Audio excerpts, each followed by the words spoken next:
and welcome to episode 160 of AvTalk. I am Ian Petchnick here, as always, with Jason Rabinowitz. How are you, Ian? How much snow did you get in this I'm doing well, April blast? We got a slush covering, but it didn't last through mid-morning. So that was acceptable. And we had some pretty nice, last week was spring break for the kids. So we had some pretty nice days towards the beginning of the week where basically got to just send them outside and say, don't bother me until you're hungry. So that was nice. But all in all, we're moving in the right direction. It's supposed to be 80 degrees sunny on Saturday. So that'll be nice. 25 degrees Celsius for those using a more widely adopted unit of measurement, I should say. Just calling it what it is, widely adopted. It's much more widely adopted. Near universal.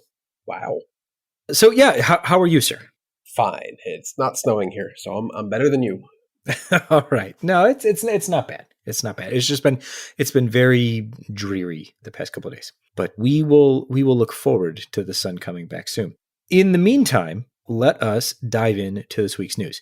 The most kind of wrench in the works, throwing things up in the air news that we have for the week is a federal judge in Florida striking down the federal mask mandate for public transportation, which had applied to places like airlines, airports, train stations, trains themselves, et cetera, et cetera.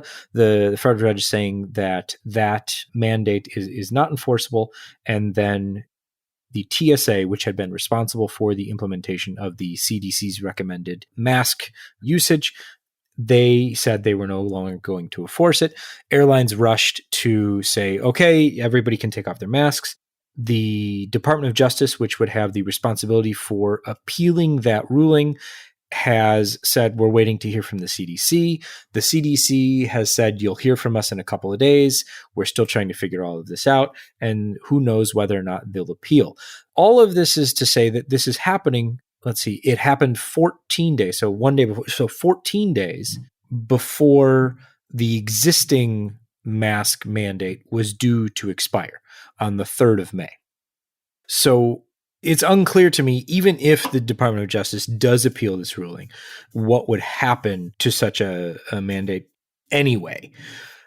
So we're not going to really dive into this because we don't know what's going on yet.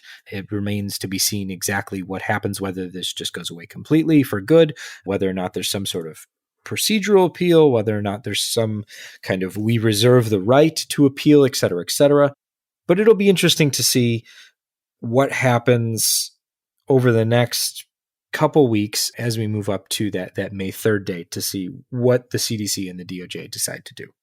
Yeah, definitely a messy week for airlines and flight crews and every passengers involved, since the regulations are changing quickly and are extremely inconsistent depending on where you are or who you talk to.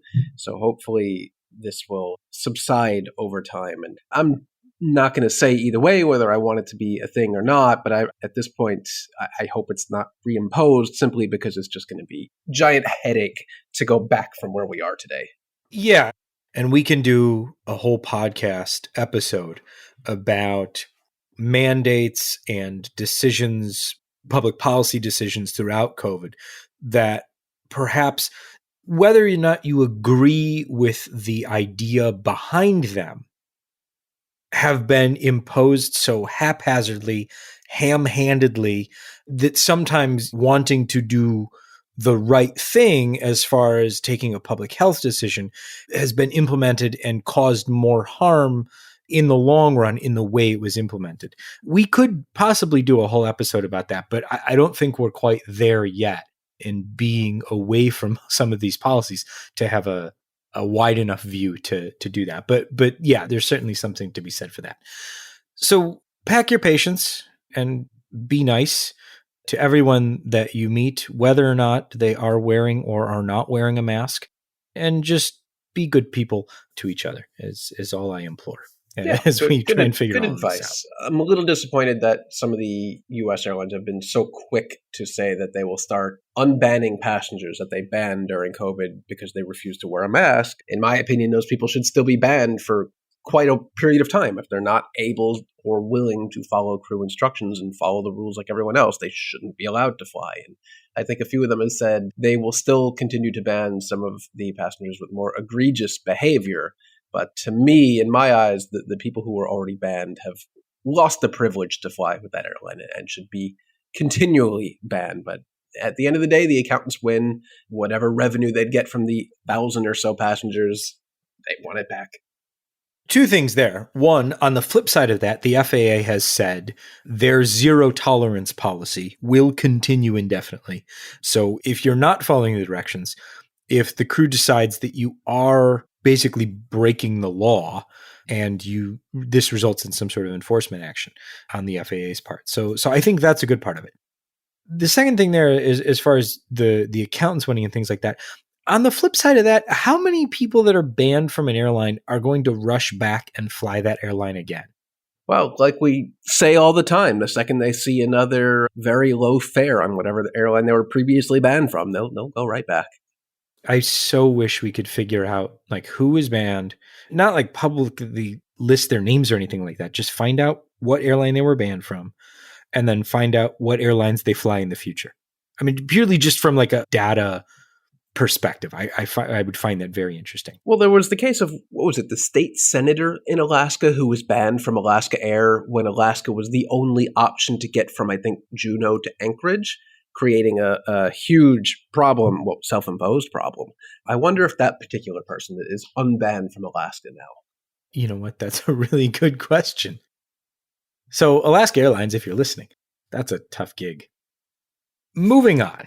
Today, Chinese investigators held a press conference, released a statement saying that they had completed their preliminary report and filed it with ICAO. The preliminary report, by international rules, needs to be submitted within 30 days after an incident, accident, crash, etc., if there's an investigation into it. That report doesn't necessarily need to be made public. Most accident investigators around the world do make that preliminary report public. The Chinese investigators have not yet made it public. It's unclear whether they will. They don't have to, but they may, given the, I guess, increasing transparency, maybe not fully transparent aspects of the investigation, but increasingly transparent aspects of the investigation in China, especially into this flight. The things that they did report, beyond the fact that they had completed their preliminary report, and perhaps most importantly, is that the two black boxes that were recovered from the crash site, the cockpit voice recorder and the flight data recorder, both of which were sent to the NTSB's lab in Washington, D.C. for reconstruction and recovery. Those boxes were severely damaged, and the CAAC said that the statement that they put out today leads us to believe that they have not recovered much, if anything, from those recorders just yet. They said that data restoration and analysis work is still in progress. So it's unclear if they've managed to recover data from one or the other and begun analysis of that, or if they're still working on restoring the data on both of those. That remains to be seen. Yeah, what we do know is, I believe I read that the NTSB Go team that did make it out to China has already returned to the U.S., I think last week. So whatever investigation they were conducting on the ground has already, as far as the U.S. investigators is concerned, it has concluded. Yeah. And the other thing that, and this isn't from investigators, this is from China Eastern itself, they put their 737-800s back into service. Shortly after the crash, they had grounded their 737-800 fleet. That fleet is now back in service, having gone back into service on the 18th of April, so just a few days ago. So that there's been no suggestion, evidence, statements one way or another as to what investigators are looking at specifically. But with the airline putting their fleet back into service, it seems to lend confidence that there was not a fleet-wide issue that they're concerned with. Yep. So we will continue to wait to see what the investigation reveals, but so far, really not much to speak of. Not much to speak of, and now comes the long waiting period, where now the investigation takes as long as it takes. And certainly, hopefully, the cockpit voice recorder and the flight data recorder are both able to be fully restored, recovered, and analyzed. And hopefully those seem to be the linchpin for the investigation, whether or not data can be recovered and analyzed from those. So hopefully that happens relatively soon, and the wealth of data that is stored on those boxes is available to investigators. Another investigation, this one, thankfully, no one was injured. The flight landed safely, but an incident that could have gone very, very bad, very, very fast. A TAP A320 was en route from Lisbon to Copenhagen on the 8th of April. The aircraft made an approach to runway 30 at Copenhagen, and in the occurrence of a go-around, the crew decided that they were going to go around. They didn't like the approach. I think it was because of the weather, but when they applied takeoff go-around thrust, so they moved the thrust forward, the aircraft veered to the left and did not climb or accelerate as one would expect. Jason, I know you've experienced a go-around or two. I've experienced a few. You immediately know what's well, because this is kind of the stuff that we live on, but you know something's happening immediately. You go back up. Yeah, exactly. This did not happen. And it didn't happen for one very, very scary reason. To quote from the Dutch Accident Investigation Board's release on their beginning the investigation process, the flight crew noticed an indication for engine number 1 thrust reverser doors to be unlocked. Engine number 1 was at idle thrust. That's really bad. Yeah, and we've seen accidents in the past where the crew did get that notification, and unfortunately, such a thing did occur, and nothing good comes of that. What was it? The Lauda Air 767, was it? Yeah. Yeah, the thrust reverser deploying in flight unexpectedly is never a good situation. Yeah, so the Danish Accident Investigation Board released photos of the engine, and we'll put a link to the release in the show notes. So the left engine, so it's the inboard thrust reverser doors, both of them, and the outboard lower thrust reverser door were all stuck open and remained so after landing, after they completed a successful landing after the go-round. Thankfully, because the thrust in the engine was at idle, that allowed them to successfully complete the go-around and land safely. But investigators absolutely looking into what happened here to make sure that there isn't a wider issue affecting possibly the engines or anything like that. But a very scary situation, and very glad that it ended the way it did. Yeah, do we know if that was a CEO or a NEO? Has TAP transitioned all to the NEO at this point? This was an A320-200, a CEO. CEO, okay. So older aircraft. And I guess it had, if it was a TAP CEO, it's an older aircraft. But I'm assuming it had the kind of thrust reverser where like the 4 little doors open. It's the clamshell doors. Yeah, clamshell doors, rather than the entire, I guess you would say the entire not the cowling, but how would you describe that? The other type of thrust reverser where the door opens. The door, it doors. I mean, okay. Yeah. We'll go find out what the actual technical terms are for that. But there are 2 distinct different types of thrust reverser mechanisms. Yes. I always just call it the thrust reverser.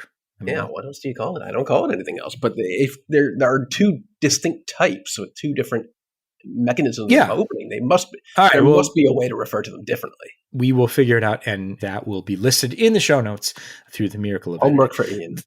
Yes. For reference, this was CS-TNV. It was delivered in November of 2009. So 12 years old and an A320 CO. Jason, news broke before we started recording. Mere It's not seconds. huge news. It's not huge news, but at least it happened before we started recording. When can I expect to take delivery of my new 787s? Second half of 2022. Maybe. Maybe. Depends. But this article comes from Reuters, an exclusive scoop from them that we are repeating to you now that you'll hear 2 days after we're recording. But Boeing tells airlines 787 deliveries to restart second half of 2022, say sources familiar with the matter, of course. As you well know, probably if you listen to this podcast, Boeing has not been able to deliver a 787 in a long time. Airlines very much want their very expensive airplanes that they have paid for or will want to pay for when they get delivery, but that's apparently not going to happen. That the recertification for these aircraft that need the rework due to manufacturing issues won't come until the second half of 2022, which could mean anything from 2 months from now till check again at Christmas. Yeah, there are over 180 days in the second half of 2022. It could mean anything. They know that, right? Yeah, it could mean anything. But what we do know is that airlines that were previously planning on taking 787s in preparation for what's going to be an absolutely nightmarish summer coming up, operationally wise, it's just not going to happen. That's rough. That is rough. I mean, we were talking about, it was kind of the big article about American summer plans in February. And they were like, well, we think we're going to, because they're waiting on something like, what was it, 40 some odd 787s. Like, well, we're going to take a bunch of them. And then it was, we're going to take a lot of them. And then it was going to take, we're going to take some of them. And now we're going to take a few, maybe. Yeah, I mean, they've had to reshuffle some of their transatlantic flying since they just don't have the aircraft that they were expecting to have. But American is not alone in having to rework their, let's say, overly optimistic summer schedule coming up. I think JetBlue has canceled across the board 10% of its summer flights. JetBlue. I looked today at the weird, unique LaGuardia LAX nonstop, Saturday only. That's gone from the schedule until maybe August, and it starts up again. But I had a friend, Eric, who's supposed to fly Islip to Orlando on Southwest nonstop, and that suddenly became a through connection in Baltimore. So I hope he enjoys a nice 35-minute connection in Baltimore. But this is across the board. Airlines have screwed up atrociously, and they are all cutting back flights quite dramatically. Hopefully some are doing ahead of time. Others are having meltdown after meltdown, and reliability issues have just been bad. I was looking at a JetBlue aircraft today that was delayed on a single flight like 3 days ago, and it still hasn't caught up to be on time days later, just because of how heavy they've scheduled these aircraft. But they have not been, any of these airlines have not been able to meet anywhere near the hiring goals that they set out for themselves leading into the summer season. And as we said earlier, pack your patience, because this summer is going to suck. Yeah. For some people, that is getting started early, unfortunately. Sunwing, the Canadian vacation carrier, has suffered from technical issues over the past couple days, so much so that they've now brought in additional heft from pretty much every other Canadian airline but Air Canada. So WestJet, Air Transat, Nolinor, among others, are now helping Sunwing move people. This all started because their, not reservation system, but the system they use to dispatch the flights and check people in and issue boarding passes and things like that, that went down. And so they have been manually processing all of these flights and doing crew reassignments and figuring out airports and curfews and duty hours and all of these things by hand. And I would not want to do one flight by hand, let alone an entire over airline. a dozen flights for going on 3 days now. Yeah, no, but thank you. As a passenger, there might be, a light at the end of the tunnel, in that you thought you'd be booking a regular old boring Sunwing 738, and you walk on your flight and it's a Norlin or 737-200. That could be cool. Ooh, yeah, or a Combi or something sporty like that. Yeah, I mean, and there's also something to be said, I guess, for being stuck in places like Punta Cana or somewhere in Mexico on the beach. So bright siding it there. Not really a bright side if you have to worry about how you're going to get home and pay for those extra days and things like that. But hopefully this is resolved soon. And it's Sunwing's vendor, so hopefully Sunwing has said other airlines are affected, but it doesn't seem to be affecting other airlines nearly as much as it's affecting Sunwing. Yeah. In good news, as far as airlines go, an airline is back. Who? Flybe. Flybe. No. Wow. They're back. With their old planes. Yeah, I happened to be in London right outside of Heathrow watching what I thought at the time was the last Flybe flight into Heathrow, and it may no longer be the last flight one day. They're not flying back to Heathrow anytime soon, but they could, again, one day. They could, in fact, one day. So they've got a new management team. They've got fresh cash. They've got old planes, or the same planes, but they have new paint on them. And they've got a new, much pared down route network starting out of Birmingham and Belfast, and they're going to expand from there. So it'll be interesting to see how things progress. I always thought the ending of Flybe was rather unfortunate. So I'm kind of excited to see that they've been resurrected. Yeah, good luck to them. Also, I like Q400s. They're fun. They're rare these days. They are rare and becoming increasingly more rare. But there are still some around, and Flybe's going to be flying a bunch of them. Speaking of propellers, good sir, Aviation's Alice has more orders, and those orders are going to Cape Air, and Cape Air says they're going to take up to 75 of them. We think I know you have. Remember, I think we talked about offline that this order was announced, but they just didn't put a number on it. Now there's a number.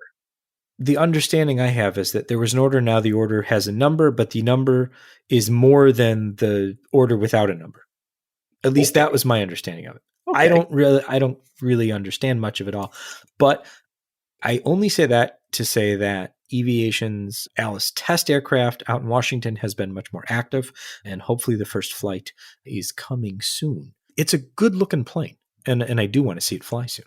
It is. I'm hoping to see it here one day at JFK, since Cape Air does have a few flights here. We don't even get the new P-12 here. We still just get the Cessnas. So maybe we go. I got something before you. Do you get the nice P-12s? Yeah. No. Must be nice. No, we don't get that here. I don't know why. You would think they would want to operate that here, but I'm sure there is a very legitimate reason why they do not. Let us turn our attention to some Russia news for this week. We've got something that we talked about, I suppose, near the beginning, soon after Russia invaded Ukraine, when airlines were shutting down and routes were being closed off and flight bans were going into effect, whether or not S7, which is a member of Oneworld, would remain a member of Oneworld. And then there was, I think it was Royal Air Maroc had an event at which the CEO of Oneworld was asked about that and kind of demurred and said, well, it's not up to us and things like that. Now the press release said mutually agreed, but we'll give them the benefit of the doubt that S7 has suspended its participation in Oneworld. And so passengers who have status or fly on S7 don't receive the reciprocal benefits of Oneworld partners. And also the airline is no longer participating in kind of governance issues as far as Oneworld is concerned. So that went into effect, I think, yesterday, the 19th of April. So that'll be interesting to see what that evolves into. Yeah, and by the same token, Aeroflot is still apparently a full member of the Sky Team Alliance, so we'll see if that changes, but so far S7 is the only change. And then the other thing, we've briefly discussed this as far as longer routes and things like that go, but there's been, over the past 10 or so days, some really interesting flights by the Russian government around Europe to collect diplomats that have been expelled from various European capitals. The Spanish government, the Greek government, the Danish government, the French government, and I believe the EU, or I'm not sure if it was the EU or the Belgian government, the Belgian national government, but they've been expelling Russian diplomats, either saying that these diplomats aren't diplomats, they're actually spies, or by saying because of the actions by Russian soldiers in Ukraine, we're expelling your diplomats as a sign of protest, or a combination thereof. So the Russians picked up their Spanish diplomats and their Greek diplomats on the same flight. Instead of kind of a relatively short few thousand-kilometer flight from Moscow to Madrid, they flew up and over, as all flights have done since the airspace bans went into effect, banning Russian flights from EU airspace, and made a 3,400-kilometer flight from Moscow to Madrid take 7,000 kilometers. Then to get to Athens, instead of taking 2,400 kilometers, 3,700 kilometers, and then the journey home, because a straight shot from Athens to Moscow would take them directly over Ukraine. That one had a much longer, went from 2,200 kilometers to 4,300 and change. I mean, at some point, we did a blog post about this just to run the numbers. And the comments were either good, make them go around, make them go the long way, or make them take the bus, which doesn't sound feasible at the moment, or that's not great because these flights are so much longer, and that's not a good thing for a variety of reasons, most of which deal with environmental reasoning. So I thought some of the responses were interesting, and I'm kind of a mix between good and maybe not good. I don't know. It's a one-time thing. They're flying home. It is what it is. I don't think it's a good or bad thing. It just is what it is. Fair enough. Fair enough. Okay, let's wrap up with a couple bits of news. One that I don't know if many of our listeners will care about specifically, other than we've talked about it in the past as an example of some of the things that are wrong with airport development and large-scale contracting, especially with public transit projects in the US. I refer to, of course, the automated transit system at Chicago O'Hare's airport, because it took 1,707 days. This is actually from the first partial closure. This has nothing to do with the design, the pre-build work, the choices, the funding, any of the work that did not involve actually shutting down the railway. But it took 1,707 days from the time they first partially shut down the tracks to the time that it was fully in service 24 hours a day, 7 days a week. Yeah, Chicago is gunning New York for title of most incompetent bureaucracy in charge of capital transit improvement projects, because that's impressive. I was thoroughly impressed. It's not like they were building a new rail line or digging underground or tunneling or doing anything complicated. They were just replacing the trains on the existing system, right? Uh-huh. Yeah, and I think extending it to the rental car multimodal facility. But exactly. And they can't even blame COVID, because this is another one of those things that was supposed to be done before COVID was even a thing. So they can't blame the chip shortage. They can't blame COVID. They can't blame labor. This was just purely stuff did not work when they installed, and it was just so annoying. Not that it was just taking so long, but that the trains for years now have been rolling in place, not with passengers on board, because there's just been a whole host of things. But thankfully, it's finally open. And the 24-hour buses that somebody was getting paid a lot of money for can stop rolling. It's just so, I think that was the kicker there, is that how many people made how many millions of dollars on this? That was the end of it, was just classic Chicago, is that the train's going to be running 10 a.m. to 8 p.m., but we'll also have buses running alongside the train. Why? Why are you running buses concurrently with the train if the train is running? That doesn't make any sense. But I don't think anyone in Chicago is going to look too closely into that. Au contraire, sir. Oh, yeah? There are many people looking closely into this. Mostly because they want to find out what happened. It just doesn't make any sense. Mm-hmm. So there you go. And we will close today with something that Jason is really, really excited about. I am. So he's going to have, you sounded really, really excited. I mean, you said, it's a can we cool please talk thing. about this? And I said, sure. I begged you, and you said, no, we can't talk about Breeze launching And so you flights from begged Westchester more. County. And I said, I'm going to do it anyway. We don't talk much about the new startup airlines in the U.S., but they are still a thing. Breeze is still a thing. Avelo is still a thing, I'm told. But Breeze is making a couple interesting moves on the East Coast, where Avelo is really primarily on the West Coast. Breeze, using its brand new A220s and the special performance that they bring, is going to launch flights from Westchester County. That's HPN. But they're not just launching flights from Westchester. They're doing it transcon to San Francisco, Las Vegas, and Los Angeles. So Westchester County is not an airport that gets service beyond Chicago, maybe. And that's with like CRJ 200s, I think. I don't think there are flights beyond that.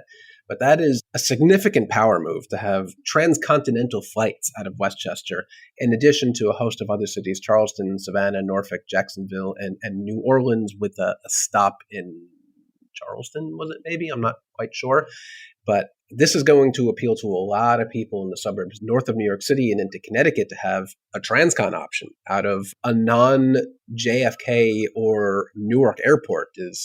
I think this is very exciting for the people who are able to get to Westchester County for a 7:30 a.m. flight, which I am not. Yeah, I mean that's the kicker of it. I think I don't want to say priced out, but timed out. What time, like how to get there, and like, well, that didn't work. But if you're coming from the north of the city, I guess that it makes sense. Yeah, it's not practical for anyone taking public transit to get to that particular airport. I think for a 7:30 flight, I'd have to leave, practically speaking, the night before and like sleep on the floor outside of the airport. I don't really know. But there are millions of people in the catchment area for Westchester County that suddenly they have a transcon option that has, as far as I know, never existed before. And I mean, it's going to be, with the A220s, that's going to be a pretty nice flight too. A nice way to travel. Yeah, the intro pricing, I'm sure this will go up, but the intro pricing for their first class style product, and keep in mind, it's not like a lie flat seat or anything, but it's a very reasonable price. I think the intro pricing, the difference between like the extra legroom seat and the first class product is like $10. So definitely spend that extra $10 if you're booking that. Yeah, at least from the start. Well, we'll have to see. Do you know when the first flight is?